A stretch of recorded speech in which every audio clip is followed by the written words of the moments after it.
Hey, Morgan. Yeah? I want a divorce. What? You can't talk me out of it. I've put a lot of thought into this and my mind is made up. What do you... I know what you're thinking. Trial separation, I thought so too, but I really think that a clean break is what's going to be best in the long run. That's not what... This is going to be really difficult for both of us, so please don't make it any harder than it has to be. What are you talking about? Now, just because I'm the one leaving doesn't mean I'm going to let you take advantage of me. I put some of the best years of my life into this relationship, and I'm not going to let you just walk all over me because I'm the one with the courage to end it. Years? I'm sorry, all further communication is going to have to be addressed to my lawyer, Mr. Fitzpatrick. As you can see, it's a pretty standard agreement. The divorcee, that's you, agrees to surrender half of your property or the monetary equivalent thereof to your spouse, that's my client. And of course, we'll be wanting custody of the Xbox. Please sign at the bottom.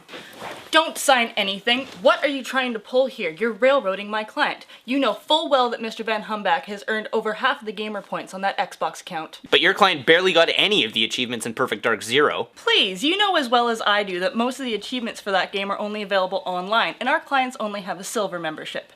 Now, we're perfectly willing to split up the games. Your client can have Condemned, Rainbow Six, and Space Giraffe. But considering the amount of time that my client has put into leveling his character in Oblivion, we are not prepared to surrender that game. The only way we would be willing to give up the not insignificant amount of time that my client has spent playing Oblivion is if you would be willing to give up Guitar Hero 2 with the guitar. You can keep Space Giraffe. I don't think that you're in much of a position to negotiate.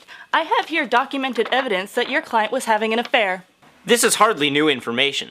Both parties were aware of the indiscretion and had previously resolved their differences on the matter. I was weak. And there's no way this would stand up in court. All rise. The Honorable Judge Bentley presiding. Be seated. Now I've heard the arguments from both sides, and I must say it saddens me when people cannot work out their differences.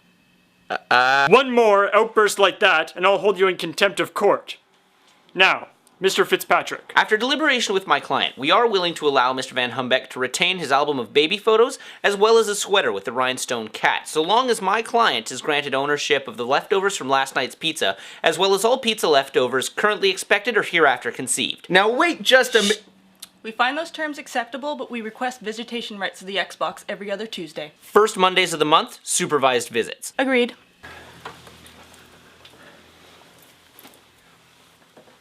Alright, that's it! What the hell? What the hell is going on? How can we get divorced when, and maybe you missed this part, while your head was up your ass, we were never married? How can we get divorced when we were never married?